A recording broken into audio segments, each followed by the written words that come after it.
अच्छा, तो ये अकाउंट्स में डिपार्टमेंटल अकाउंटिंग का फर्स्ट क्लास है, ठीक है। फर्स्ट क्लास है डिपार्टमेंटल अकाउंटिंग का, ठीक है। धीरे धीरे करवाएंगे, दिक्कत नहीं है, बोर्ड नहीं है, कोई दिक्कत नहीं, आ जाएगा एक दो दिन में। हम डिक्टेट करेंगे, समझ में आएगा। और आप तुम लोग सबको ही, मतलब जो लोग कर रहे हो ये डिपार्टमेंट का क्लास, जिंदगी में कभी ना कभी किए होंगे बीकॉम का थर्ड सेमेस्टर में, तो दिक्कत नहीं होगा, ठीक है ना। सबसे पहले जो नोट्स था उसको पहले हम लोग देख लेते हैं। फर्स्ट पॉइंट में लिखा हुआ है डिपार्टमेंटल अकाउंटिंग में, फर्स्ट पॉइंट में। और इस बार ना एग्जाम में, दिसंबर टर्म का जो एग्जाम है, डिपार्टमेंट से क्वेश्चन आएगा, सच बता रहे हैं। क्योंकि लास्ट टर्म भी एग्जाम हुआ, डिपार्टमेंट से क्वेश्चन नहीं आया, लास्ट 2 टर्म से डिपार्टमेंट में क्वेश्चन नहीं आया। इस बार चांसेस है 6 मार्क्स का एक क्वेश्चन पूछ सकते हैं, ठीक है ना। तो बढ़िया से सीखना, ठीक है ना। अच्छा, क्या बोले सुन, पहला point, department is a product wise extension. Of course समझ में आ ही रहा होगा, हम लोग डिपार्टमेंट इसलिए खोलते हैं ताकि धंधा को क्या कर पाए, एक्सटेंशन कर पाए। फिर every department manager will be interested to find out his departmental profit और loss by preparing departmental trading and PL. हर डिपार्टमेंट का मैनेजर लोग क्या करता है पता है, डिपार्टमेंटल प्रॉफिट और लॉस अकाउंट बनाता है। क्यों बोल तो, डिपार्टमेंटल प्रॉफिट लॉस अकाउंट इसलिए बनाता है ताकि डिपार्टमेंटल ट्रेडिंग और पीएल से, डिपार्टमेंटल ट्रेडिंग पीएल से डिपार्टमेंटल प्रॉफिट और लॉस निकाल पाए। जनरल मैनेजर एक जनरल पीएल अकाउंट बनता है। देख, डिपार्टमेंटल अकाउंट जब बनता है तो वहां पे हर डिपार्टमेंट का खर्चा डिवाइड करके दे दिया जाता है। लेकिन जनरल पीएल में क्या बनता है, जो खर्चा नहीं डिवाइड होता है वो जनरल पीएल में डाल दिया जाता है, ठीक है। फिर चौथा नंबर पॉइंट थोड़ा सम्स ओरिएंटेड पॉइंट है कि स्टॉक का लोडिंग कैंसिल होता है, ओपनिंग स्टॉक का, क्लोजिंग स्टॉक का, सब कुछ का लोडिंग कैंसिल होता है, क्लियर है ना। अच्छा, एक क्वेश्चन कॉपी करेगा, बोल दे कॉपी कर, लिख, कॉपी निकाल, लिख, एकदम कुछ पॉज नहीं करना, बहुत स्लोली बताएंगे, ठीक है ना, तुम लोग लिख पाओगे। जो स्पीड में हम क्लास में कराते हैं उसी स्पीड में बताएंगे। देखो, prepare departmental trading and PL account, prepare departmental trading and PL account and general PL account from the following detail. Prepare departmental trading and PL account and general PL account from following detail. Prepare departmental trading and PL account and general PL account from the following detail. लिख, copy का right hand side में 2 column बनाएगा, ए और B, ए और B, ए और B.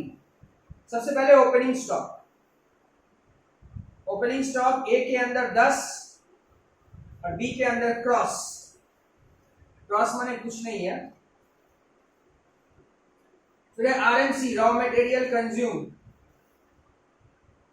Raw material consume, A में लिख 30 और बी में cross. Opening stock 10 cross, raw material consume 30 cross. Labour 10 cross, माने ए में 10, बी में क्रॉस। परचेस,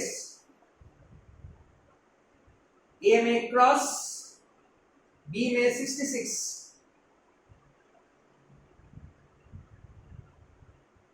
क्लोजिंग स्टॉक, ए में 20, बी में 9, ए में 20 और बी में 9। इनडायरेक्ट एक्सपेंस, ए में 1 और बी में 10। सेल्स, ए में क्रॉस, उसके बाद 150। एक बार चेक कर ले, opening stock 10 cross, RMC 30 cross, labour 10 cross, purchase cross 66, closing stock 20 और 9, इनडायरेक्ट एक्सपेंस 1 और 10, सेल्स क्रॉस और 150। नीचे लिखेगा adjustment, department A transfer goods to department B, department A transfer goods to department B at cost plus 10%. Department A transfer goods to department B at cost plus 10%. ठीक है, खत्म. दादा सम start करते हैं. फॉर्मेट ड्रॉ कर. Departmental trading और PL account. Departmental trading PL account. Particular AB half page. Departmental trading PL account particular AB. ठीक है,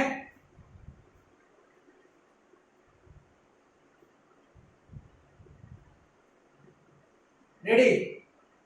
मेरे साथ साथ चलना. स्पीड ठीक है चला रहा कुछ तो बोलो. अच्छा, सबसे पहले ओपनिंग स्टॉक 10 क्रॉस डाल दे. Opening stock 10 cross. पहले ट्रेडिंग बना रहे हैं. RMC 30 cross. RMC 30 cross. Labour 10 cross. Labour 10 cross. Purchase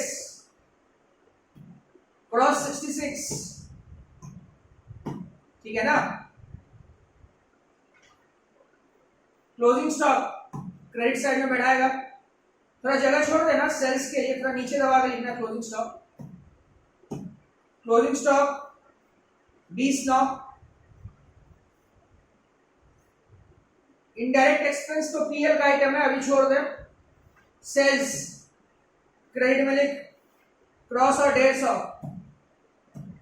cross और 150. ठीक है, क्लियर है? यहां तक क्लियर है? अच्छा, अब यहां पे असली खेला स्टार्ट है. देख सुन.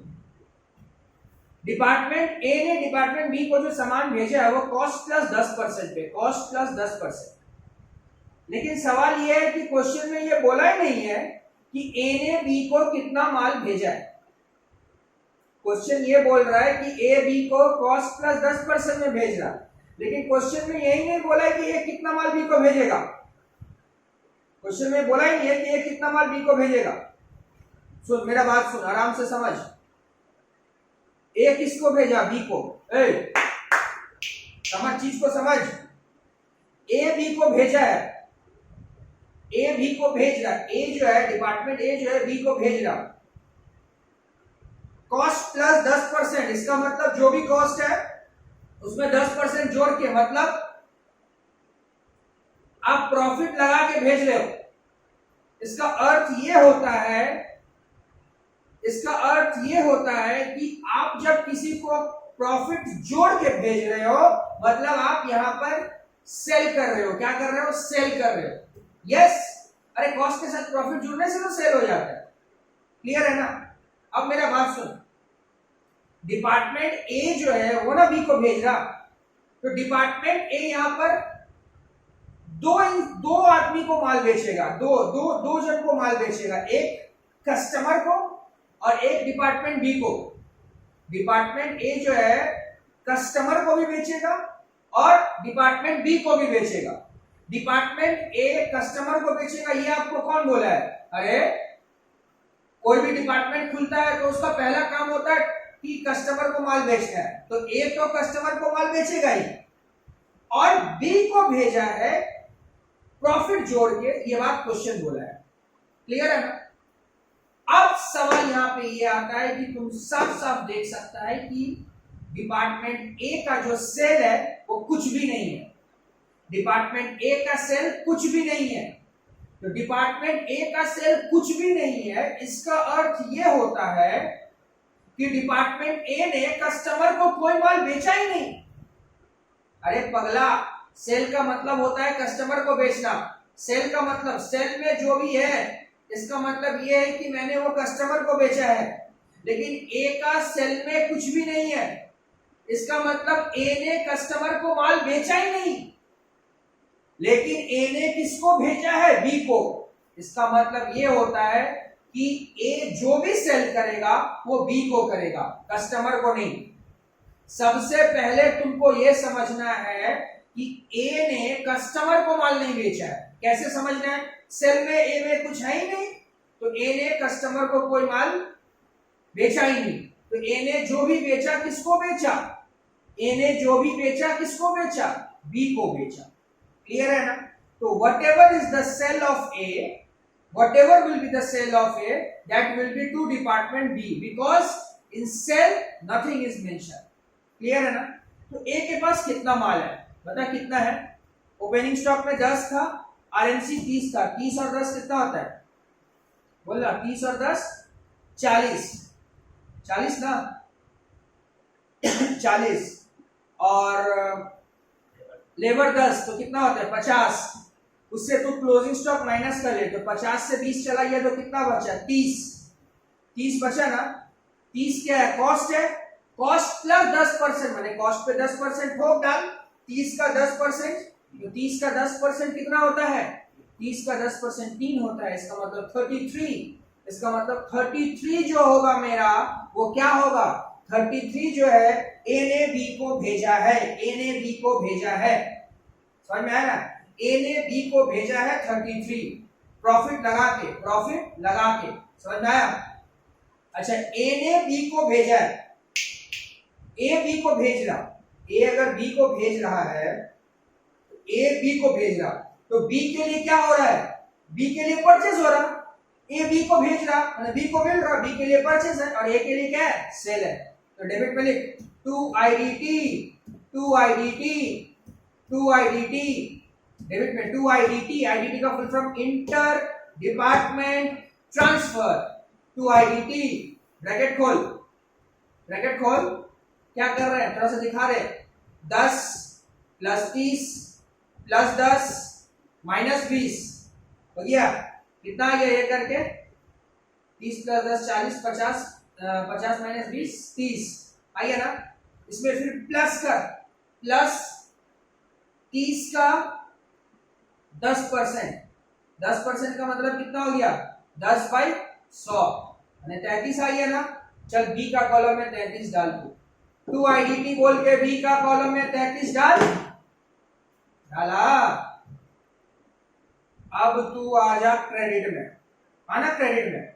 अब एक गधा, बी के लिए जब परचेज है तो ए के लिए क्या है? सेल है। बी के लिए परचेज है तो ए के लिए सेल है। तो लिखो बाय आईडीटी, ए का कॉलम में डाल दो 33। एक बार वर्किंग दिखा दियो, बार बार दिखाने का जरूरत नहीं। 33 क्लियर है? ए का कॉलम में 33 हो गया, खत्म।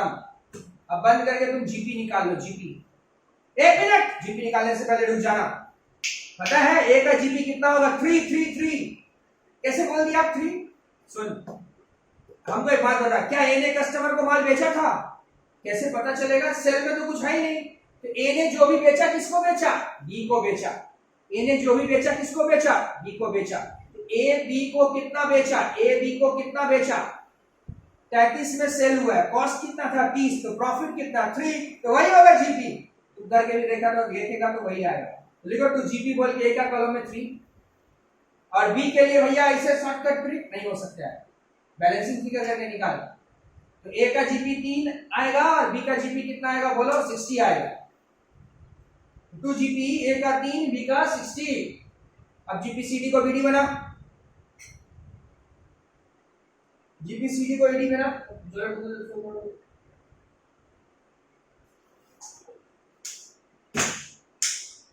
आ गया?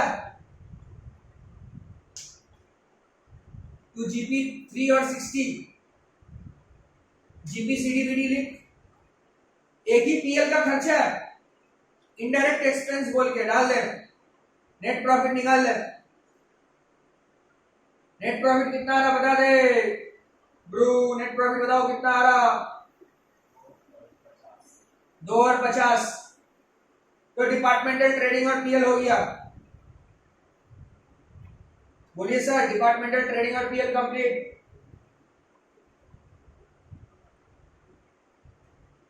दो और 50 क्लियर है? अगर क्लियर है 2 और 50।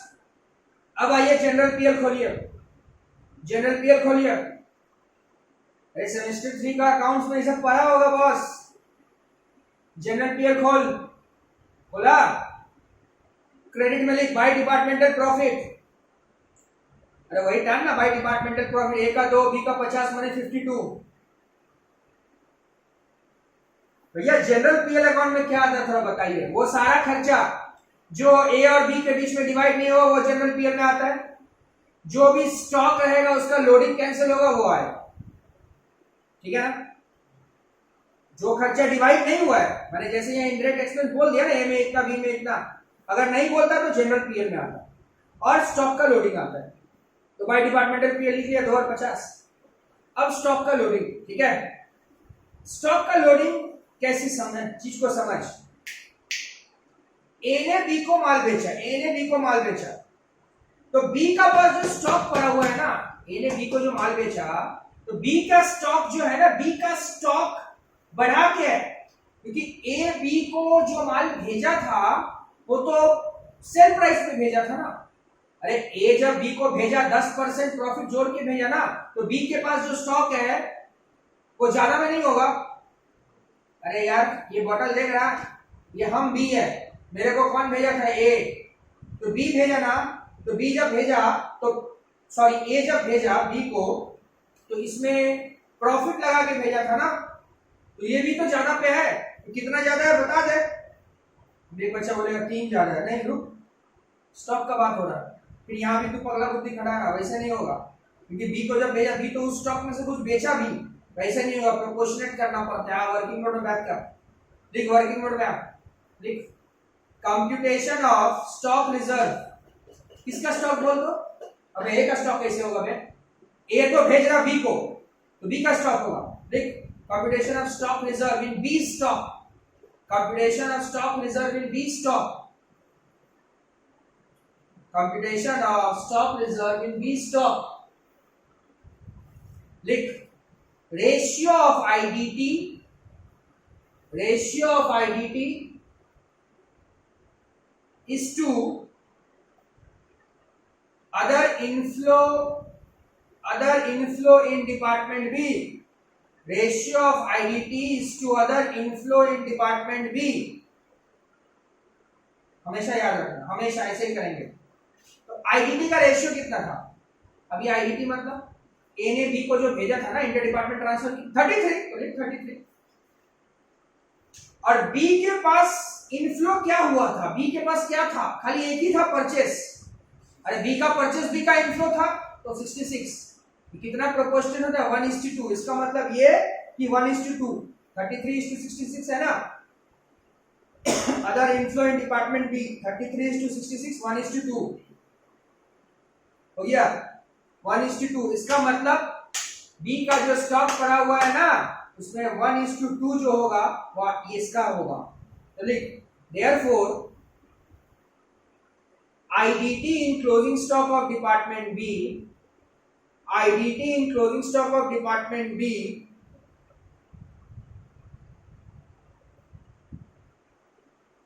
किसका स्टॉक रहेगा, ए ना बी, बी, बी का स्टॉक कितना है 9, क्लोजिंग स्टॉक 9 लिख, 9 इंटू 1/3। अरे आईडीटी वाला चाहिए ना, कितना है इंटू 1/3, 1:2 था ना, तो 1/3 कितना, 3 लाख, 3 लाख हुआ। देयरफॉर स्टॉक रिजर्व कितना आएगा, स्टॉक रिजर्व, अरे कितना प्रॉफिट है, बी के पास कितना माल है ए का, बी के पास कितना माल है ए का, बी के पास टोटल स्टॉक था 9, जिसमें कि 1:3 के तो 3 आया ना। अरे बी के पास कितना माल है ए का, 3 लाख, 3 आ गया इंटू, अब ये 3 आ गया ना, हाँ।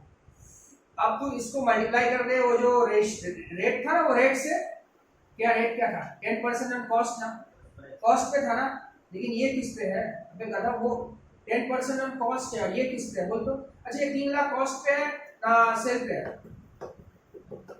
कॉस्ट पे ना सेल पे है, ये क्या है, स्टॉक है। किसका स्टॉक है, बी का स्टॉक है। तो बी का स्टॉक कैसे जन्म, बी का स्टॉक है, कौन भेजा था, ए भेजा था, ए क्या लगा के भेजा था, प्रॉफिट लगा के, तो मतलब सेल पे है, ये सेल पे है, और रेट किस पे है, कॉस्ट पे है। उस कॉस्ट वाला रेट को सेल पे लेके आना, अबे कॉस्ट वाला रेट को सेल पे लेके आना, 10/100 को कॉस्ट है ना, 10/100 कॉस्ट पे है, तो 10/100 को सेल पे लेके आ, ऐसे लेके आएगा 10/110, 3 इंटू 10/110 का, 3 इंटू 10/110 का कितना है 0.27, 0.27 आ गया। टू स्टॉक रिजर्व बोल के लिख दे डेबिट में। हमेशा याद रखना क्लोजिंग स्टॉक का लोडिंग डेबिट में आता है, ओपनिंग स्टॉक का लोडिंग क्रेडिट में। टू स्टॉक रिजर्व बोल के लिख 0.27 आ गया। नेट प्रॉफिट निकाल ले, 50 से net profit 52 minus 0.27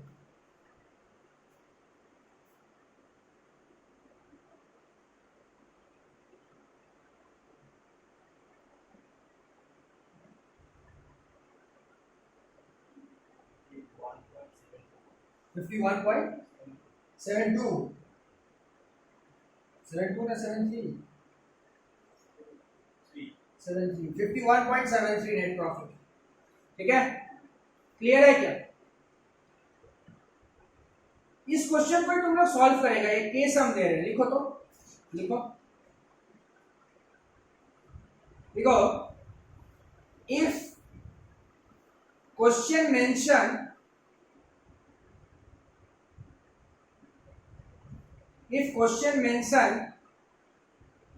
closing stock of B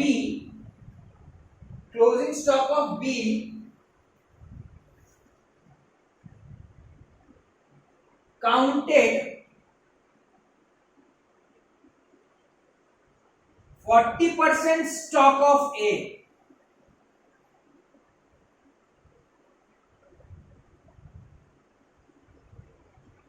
ठीक है, what will be the stock reserve? What will be the stock reserve? Please video को पॉज करके खुद से सॉल्व करके बताओ क्या होगा स्टॉक रिजर्व।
तो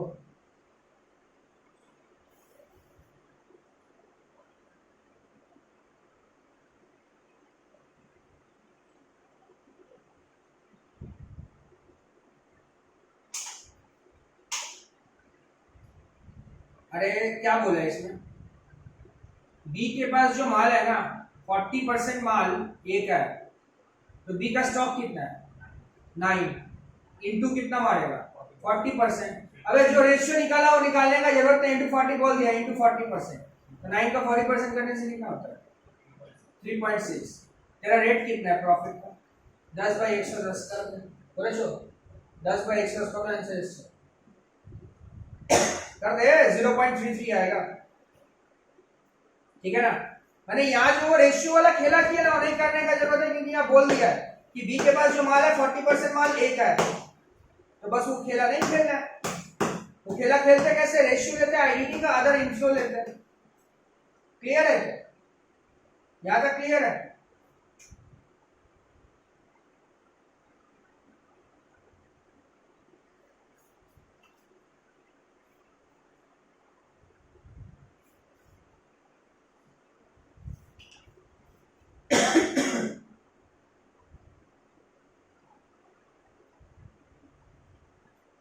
ठीक है।